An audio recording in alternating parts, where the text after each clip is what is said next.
What checks and balances limit executive orders? Imagine a government where no single branch can wield unchecked power. This balance is essential to maintaining a fair and functioning democracy. When a president issues an executive order, it can shape policies and direct government operations. However, this authority is not absolute. Several mechanisms exist to ensure that executive orders remains within lawful and constitutional boundaries. One primary check comes from the legislative branch, which is Congress.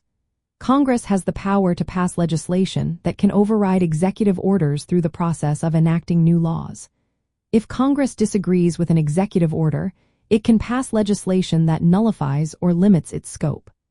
Additionally, Congress can use its power of the purse to restrict funding for implementing certain executive actions. For example, if an executive order involves funding allocations, Congress can refuse to allocate funds, effectively limiting the order's impact.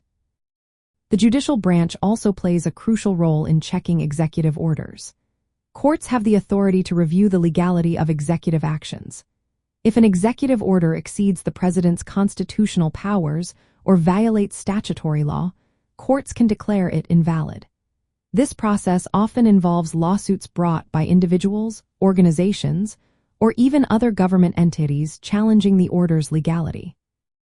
Judicial review acts as a safeguard against overreach and ensures executive actions adhere to constitutional principles.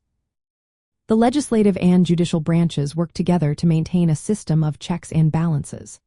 Congress can pass laws to clarify or restrict the scope of executive orders, while courts can strike down orders that are unconstitutional.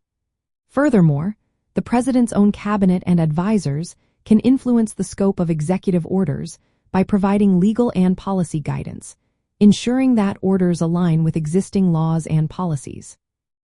In summary, the limits on executive orders come from the legislative branch through legislation and funding restrictions, and from the judicial branch through constitutional review and legal challenges. These checks ensure that executive orders serve their intended purpose without overstepping constitutional boundaries, preserving the delicate balance of power within the government.